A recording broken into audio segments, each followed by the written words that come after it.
Thanks very much, Kim. My mother wrote a lot of those introductory remarks, so I want to thank her for that. She still thinks she's just happy that I have a job, I think, at this particular point in time. So I'm going to talk a little bit about the Ottawa model. This will be one of the first times, it won't be the first time actually, that I've gone home in the same cab as the audience.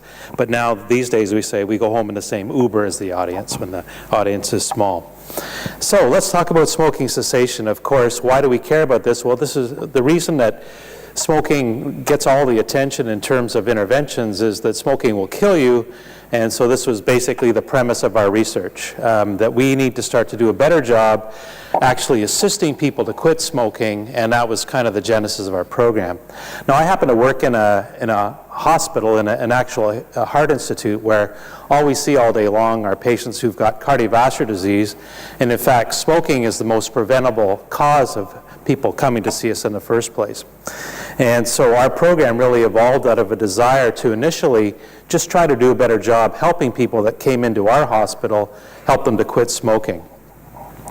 Just to give you a little bit of background, because I know not all of you are from Canada, some of you are, but Canada is a gigantic country, second largest landmass of any country in the world, and we have about 35 million people living there. Our smoking prevalence these days is around 16%, and that translates into somewhere between 5 and 5.5 million smokers that we still have.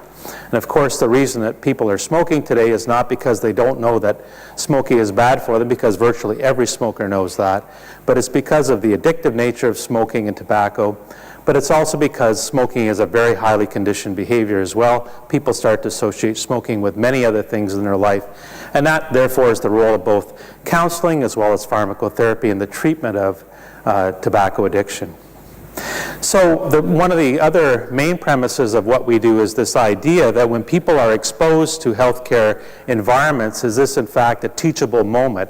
Is this a time when people's motivation to change might be higher than average? And in fact, we do find that when people come into the hospital, they suddenly find religion. They suddenly decide that smoking is something that they want to give up. And in fact, all we really set out to do was provide them an opportunity to do just that. Because again, when we ask people if they want to quit or not, virtually every smoker these days will say that they want to at least cut down the amount that they smoke, but many of them in fact want to quit.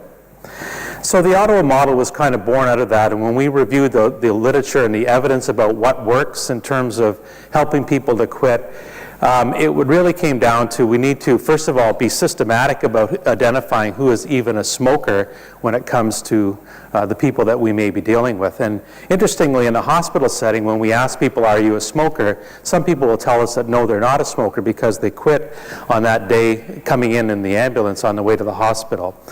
So you have to be very specific about the way that you ask about smoking, otherwise you get not really good answers in terms of identifying who's actually a smoker. Of course, that needs to be documented in some cases, but all we wanted to do in a hospital setting was to provide a little bit of strategic advice to people, systematically use pharmacotherapies, and then engage people in long-term follow-up, because we know that smoking and smoking cessation are long-term challenges for people. This is not a one-night stand. This is something that this is a chronic relapsing condition. People often have to try several times before they're successful at being able to make this change for good. So the principles of the Ottawa model were very simple. And as I said, when we started initially, our intention was only to do a better job of this in our own hospital. So over time, though, we started to get asked about whether we could go to other hospitals and help them change their processes and practices as well. And that made us sit back down and think a little bit more about how do we get knowledge into practice in healthcare environments.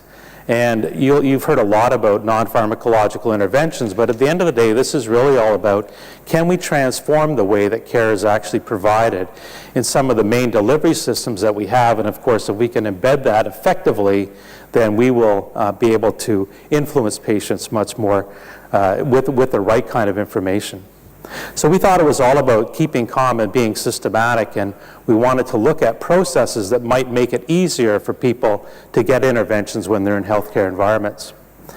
So this really became a knowledge translation story, and although we didn't start with this intention, our program has now been spread across Canada, and it's reached in the past couple of years more than 350,000 smokers. and we're now in more than 400 sites across the country. So although we didn't follow models and we didn't set out to develop a knowledge translation and a really success story in this area, in fact, this is what's happened, and we have learned some lessons along the way. So I think one of the main insights that we had in looking at how do we help other organizations do this type of work was to recognize that when we're talking about the health outcomes that we hope that our patients can achieve, and of course we know there are many benefits to quitting, really the way that we're achieving that, though, is through the behavior of healthcare professionals. So this became a program that was not about how do we change smokers' behavior, but it became a program about how do we change the behaviors of healthcare professionals. And healthcare professionals are real people too, so they respond to some of the same kinds of things that other people do in terms of what determines their behavior. So something that really, I think, directed a lot of the work that we've done subsequent to that in deciding what the interventions should be at the organizational and also the healthcare professional level were a consideration of the predisposing, the enabling, and also the reinforcing factors that make it more or less likely that people will engage their patients in these types of behaviors. So we kind of sat down, and this was based on the original model by Larry Green, who was then at the University of British Columbia, one which is called Precede Proceed, but just really trying to look at, are there ways that we could make it more likely that staff would actually intervene? So we developed a 6-phase work process to actually take people through this and organizations through the process of transforming their practices when it comes to smoking cessation.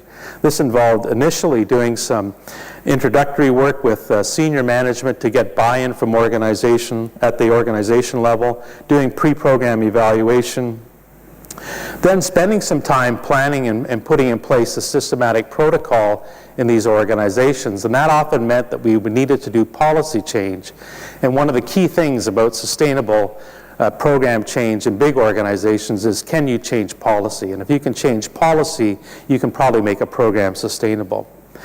At the end of the day, we would also, or just prior to implementing this program, we would also do a very intense training program for frontline staff, and then we would have implementation, but importantly, we would measure outcomes along the way and create a feedback loop so there would be continuous quality improvement in terms of their care for smokers in a particular hospital setting. So just to sort of summarize, what we have found is that in terms of organizational change, that it's important to be introducing what we call rules and tools. And that means being very organized and systematic about whose responsibility it is to do different kinds of actions within the healthcare environment. Also, we know in places like hospitals that they run on things on forms, and you have forms committees that you have to go through just to kind of change the kinds of questions that are being asked of patients. You need to be embedded in quality control tools like care maps and clinical pathways. You need to set up flow sheets so that people can remember the kinds of care that they're supposed to be providing. You need to have standard orders for medications so that people don't have to think about the kinds of medications that they're prescribing, but that they become second nature. I'm not sure if you're aware of the fact that the average physician, in fact, is only comfortable prescribing somewhere between 20 and 25 medications. So that if you take them out of their comfort zone and have them prescribe something new, they often are unsure about what they should do. So we try to make it easy for them to do that. So ultimately, you know your program is sustainable if it just becomes simply the way that things are done around here. And that's what we're striving for in the hospital setting.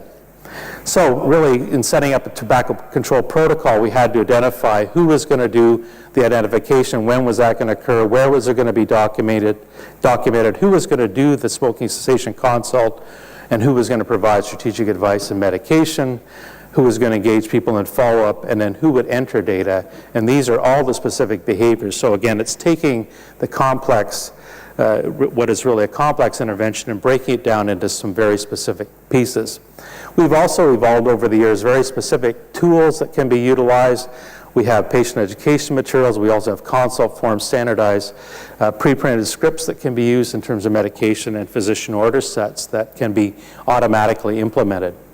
We also provide feedback to organizations about how they're doing on their performance, because organizations are collections of individuals that ultimately respond to some of the same incentives and performance measurement and performance monitoring that individuals would also do. So people can see if their performance is getting better or in fact worse.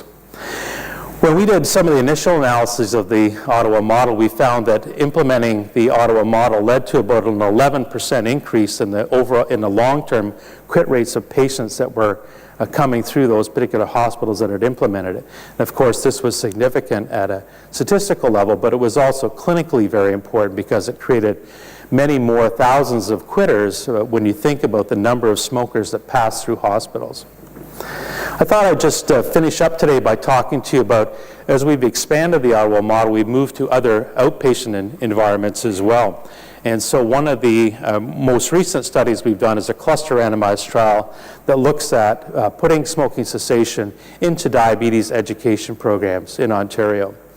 And diabetes education is kind of interesting because diabetes and smoking go together. People who are smokers are more likely to develop diabetes or prediabetes. But ironically, the diabetes care system really pays almost no attention to smoking whatsoever. So we thought, can we actually introduce this? So this was the design here. We took 14 diabetes education programs in the province of Ontario, and this is a matched pair design. So we actually created pairs of all of those diabetes education programs, and within those pairs we assigned one to, they were randomly assigned to either the Ottawa model group or a waitlist control condition. There were seven programs in each of these, and then the Ottawa model group actually implemented the interventions that I've just discussed. And just as a reminder of those, again, it was going through and looking at who would be responsible for doing this, from the administrative staff to the diabetes educators, changing some of the forms that they were using in terms of admission, also setting up flow sheets with scripts so that people didn't have to remember what we wanted them to say, that they could simply look at their script and go from there. Putting in place standard orders, because these clinics are staffed primarily by nurses and dietitians, not by physicians, and then putting in place an easy to enroll in follow-up system. In terms of how it worked in terms of gathering data at the participant level, so new referrals to the diabetes education program were screened for smoking status by the administrator who was taking their call.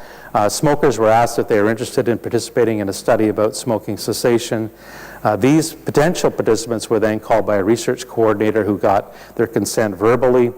And then they were contacted by telephone 1 week after their first scheduled visit to the diabetes education program to gather information on what the diabetes education program had provided to them in form of assistance for cessation.